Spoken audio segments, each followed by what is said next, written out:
আজ সন্ধেবেলা ঘুরতে ঘুরতে কোথা থেকে কোথায় চলে গেলাম দেখতে হলে ফুল ভিডিওটা দেখো। হ্যালো এভরিওয়ান, সবাই কেমন আছো? প্রথমেই গেলাম আমরা ঘাটে। আর ঘাটের পরিবেশটা এতটাই ভালো লাগে, যতই আসি তাও মন ভরে না। তারপরে গরম গরম দুটো চা খেয়ে চলে গেলাম মোমো খেতে। এখানকার মোমো আমার তো খুবই প্রিয়, আর মোমোটা খুব গরম ছিল, খেতেও অনেক টেস্টি ছিল।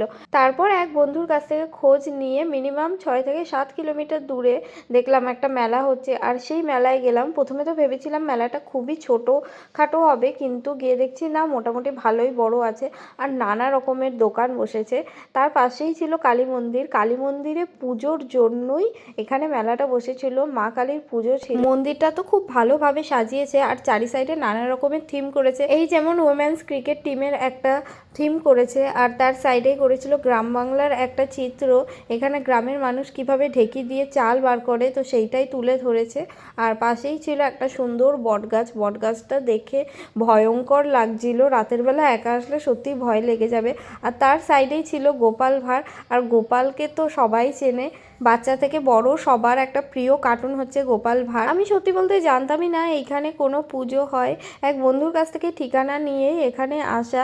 খুব বড় করে জাঁকজমক করে পুজো হয়, আর এখানে নানা রকমের দোকান বসেছে। এই যেমন এই দোকানের সাজার জিনিসগুলো আমার খুব ভালো লাগছিল, আর আমি পছন্দ মতো দুটো কানেরও কিনে নিলাম। তারপরে দেখলাম একটু ঘর সাজানোর জিনিস, যেখান থেকে দুটো পাপোশ নিলাম, আমার খুব ভালো লাগলো। তারপরে এখানে খেয়ে নিলাম 1 প্লেট দই বড়া। মেলায় ঢুকে প্রথমে ভেবেই নিয়েছিলাম যে বেরোনোর আগে দই বড়া খেয়ে যাব, তাই 1 প্লেট দই বড়া নিয়ে নিলাম। আর দই বড়াটা এত টেস্টি ছিল কি বলবো, এখানে সাজিয়েও খুব সুন্দরভাবে দিয়েছে। তারপরে খেলাম গরম গরম জিলিপি। জিলিপিটা দেখে আর লোভ সামলাতে পারলাম না। সন্ধেবেলা বাড়ি এসে আজকে সন্ধে থেকে রাতটা আমাদের খুবই ভালো কাটলো।